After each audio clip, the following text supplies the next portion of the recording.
Comment ne plus être prisonnier d'une relation toxique? Comment s'en sortir de ce triangle dramatique? Si vous n'avez pas regardé mes 2 premières vidéos sur le triangle de Karpman, je vous invite à les regarder pour comprendre cette vidéo.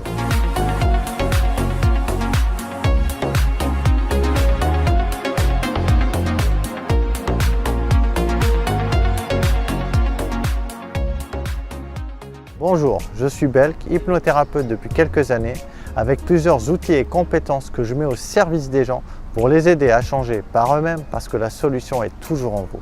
Les rôles joués dans un tel triangle sont destructeurs. Ça vous conduit à vous enfermer dans une spirale infernale qui ne vous rendra pas heureux. Malgré les quelques petits bénéfices que vous en tirez, il faut savoir que vous avez une fausse perception de la réalité en jouant à ce jeu-là.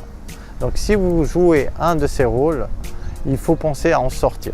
Pour commencer, il faut prendre conscience du rôle que l'on joue et celui des autres. Il faut commencer à analyser dans vos relations, vos sentiments, votre comportement, parce que ce sont toujours et inlassablement les mêmes situations qui reviennent, les mêmes scènes qui se répètent avec les mêmes personnes. Donc c'est toujours le même jeu psychologique, il faut analyser tout ça. Une solution simple pour sortir de là, c'est de ne plus assumer votre rôle. Pour que le triangle fonctionne, il faut une victime, un agresseur et un sauveur. Premier cas, vous avez tendance à vous plaindre. Reprenez le contrôle de votre vie. Arrêtez d'attendre que les autres vous viennent en aide lorsque vous êtes en difficulté. Et assumez vos problèmes. Deuxième cas, vous avez tendance à sauver les autres. Vous devez vous rappeler que aider n'est pas sauver. Vous demandez lorsque vous avez envie d'intervenir si la personne que vous aidez, est-ce qu'elle vous a fait une demande, est-ce qu'elle vous a demandé de l'aider. Demandez-vous aussi si l'effort est partagé ou si vous allez tout faire seul. Et est-ce qu'il y a une limite à cette aide? Beaucoup de patients, avant de me connaître, viennent en tant que victimes.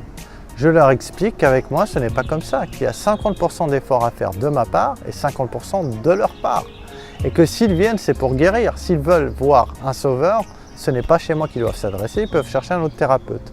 Je peux marcher avec les gens, mais je ne peux pas marcher pour eux. Si le patient n'effectue pas un investissement énergétique, un investissement temporel et un investissement financier, le traitement ne marche pas.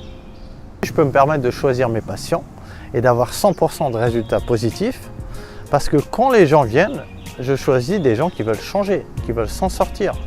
Et du coup, c'est comme un GPS pour une voiture. Je leur indique la direction, ils suivent le chemin et ils s'en sortent. Revenons au troisième cas, vous avez tendance à être agressif, donc il faudra tempérer votre colère si vous êtes énervé avec votre patron, votre employé, votre femme ou qui sais-je. Et il faudra aussi apprendre à communiquer d'une manière non violente. Un autre moyen de s'en sortir est de jouer le miroir. Par exemple, si votre interlocuteur joue la victime, faites la victime. S'il joue le sauveur, faites de même. S'il joue le persécuteur, faites le persécuteur. C'est une bonne façon de le bloquer à ce jeu-là, car vous ne jouez pas un jeu complémentaire. Prenons l'exemple de quelqu'un qui joue la victime, il vient vers vous, il commence à se plaindre de ses difficultés quotidiennes, de ses malheurs. Il veut que vous le preniez en charge.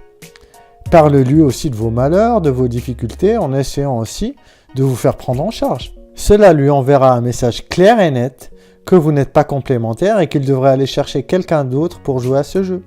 Rester bienveillant et factuel, informatif, interrogatif, neutre et professionnel peut aussi signifier que l'on ne se laisse pas prendre à ce jeu-là.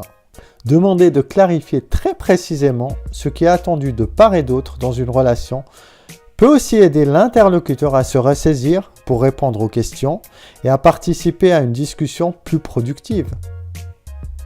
Une dernière stratégie plus violente, si rien ne marche, est de foncer dans le jeu en créant une escalade de puissance. Beaucoup d'adeptes du triangle dramatique veulent jouer, mais de façon socialement acceptable et pas trop fort. Ils risquent d'arrêter rapidement leur tentative s'ils s'aperçoivent que vous risquez d'aller beaucoup plus loin et beaucoup plus fortement qu'ils ne le souhaiteraient.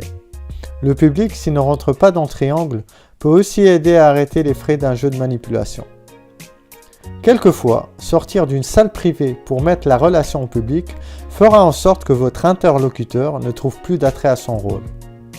Quelquefois, s'éloigner du public et retrouver l'intimité d'une relation privée permettra aussi de sortir du cercle infernal du triangle de Karpman.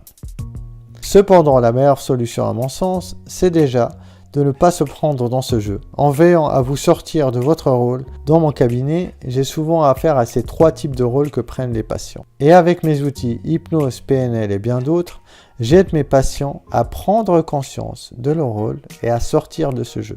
Bien souvent, nous jouons les mêmes rôles dans des situations différentes. Je vous invite à découvrir ma prochaine vidéo qui parle du pervers narcissique et comment le reconnaître. Elle vous évitera bien des problèmes dans votre vie relationnelle et professionnelle. Je vous laisse découvrir mes autres vidéos et en quoi je peux vous aider. Je vous remercie d'avoir visionné cette vidéo et je vous dis à très bientôt.